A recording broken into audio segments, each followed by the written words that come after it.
Hey guys, welcome to another episode of Thoughts of a Rambling Mind.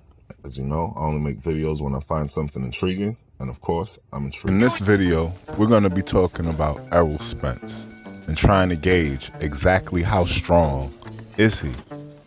Everyone talks about how brutally strong his power is, and we all see the results of his opponents when he fights them.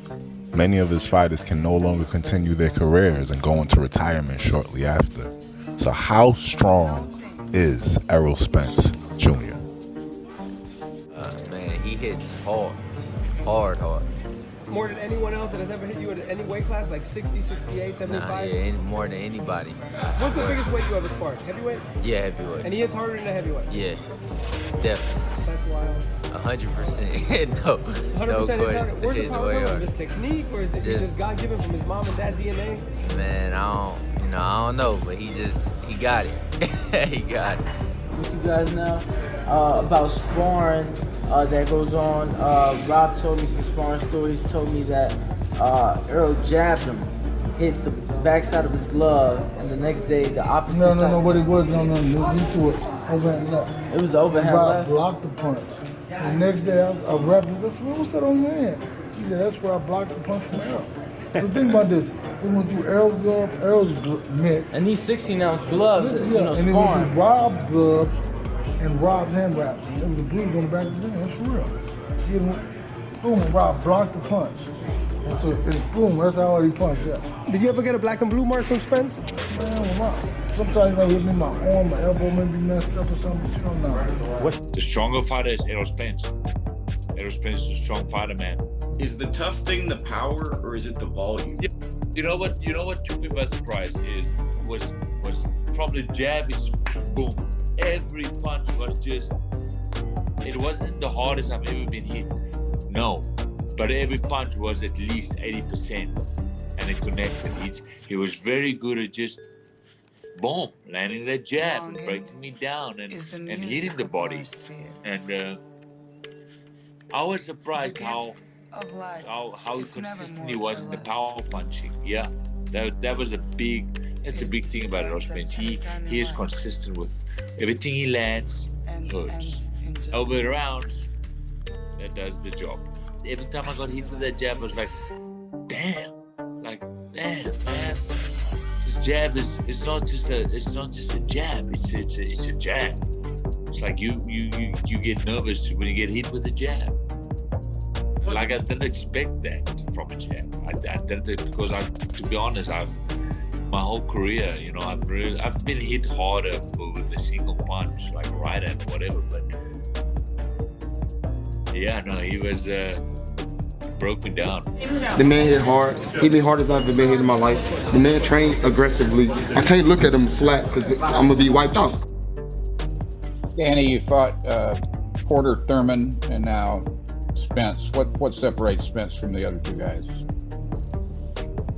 I feel like they're all kind of on the same level. He just, I think he has a better jab and he's stronger than all three of them. Physically stronger than all three of them. But I feel like they all have different type of strengths. But I think he may be the strongest one out of all three of them.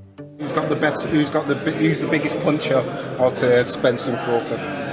You've been there with both. I'd say Spence. Spence? Yeah. I'd say Spence.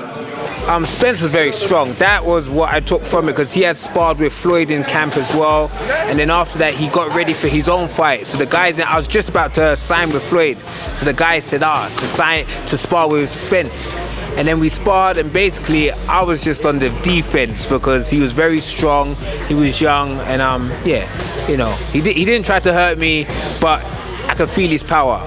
They both have 16 knockouts respectively apiece between their 8-round fights, 10-round fights, and 12-round fights. I didn't look at the 6 and 4 because to me, they don't count. It's the other barometer that I'm going to use. The other one is the weight. How many fights did they have where they knocked out an opponent that was bigger than them? So non-fighters came in between 1/4 pound, 3 pounds, even all the way up to 8 pounds, fighting Spence. Now, wait, can't that be a little deceiving due to rehydration? It's deceiving for two reasons, and that's what my next point was going to be. Okay, go. Rehydration is one, and the second deceiving factor that could be is the fact that it's about the ability to take the punch. So now I'm looking and saying, okay, now I got to use that part of the barometer. Which fighter has more knockouts against a fighter, not just the ones that's bigger, but the ones that have the ability to take the punch, the ability to absorb punches and stand still and go bang for bang without getting knocked out. And guess what I've discovered? Out of the 9 fighters about Spence, 8 of the 9 got knocked down at least once or knocked out before fighting Spence. So basically, there's only one fighter over here on Spence. I got you like the 68, 75 pounder.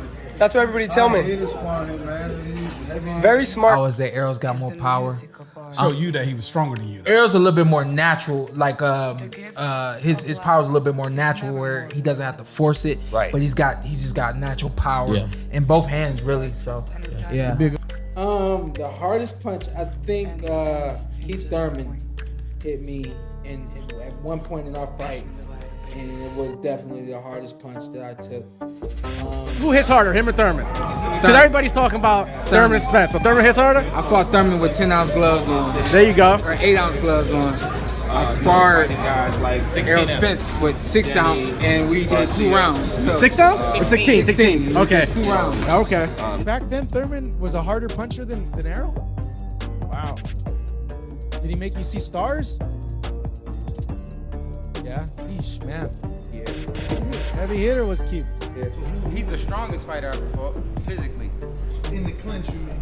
Just physically, you know, trying to walk you down. You feel him in front of you. You feel me? He's long, no homo. You know what I'm saying? He's not the biggest puncher though, but he's the physically strong. Thurman's a harder hitter than him. Really? Yeah, Thurman punches harder than him. My gift that I've been blessed with is power. I do believe in my punching power. We all see Spence's punching power. What's the difference between Keith Thurman and Errol Spence? And Errol, they're both powerful punchers, but if you see how Errol Spence and his team are focused, they are focused on man down. A lot of people say Errol hits so hard. I be wanting to spar Errol. Like me and him be like in the... You won, even though he weighs 175 and you fight at 130. Yeah, like once he's down at 147 you'll spar? Like 150 or something like that, then we can spar. But we actually be in the text like talking like we want to fight. You just want to see how hard he hits. Coach, he wants to spar Errol Spence just to see how hard Errol Spence... Crazy, but I'm gonna let him do it. You're gonna let him do it? Yeah, I'm gonna let him do it. Now if he hit me and be like, I'll be like, oh shit, like, I'll be like, nah. I'm gonna let him do but it. I really want, like, we really talk about like sparring and stuff. He always best with Errol. Yeah. He always picks. Cause they all, like, I'm the youngest, so they like all big brothers to me. So how ironic is he's with Mikey and he's working with you against Abner? No, but he's not with Abner. He's not with Abner, but he with Garcia. And let's be clear, I love the Garcias.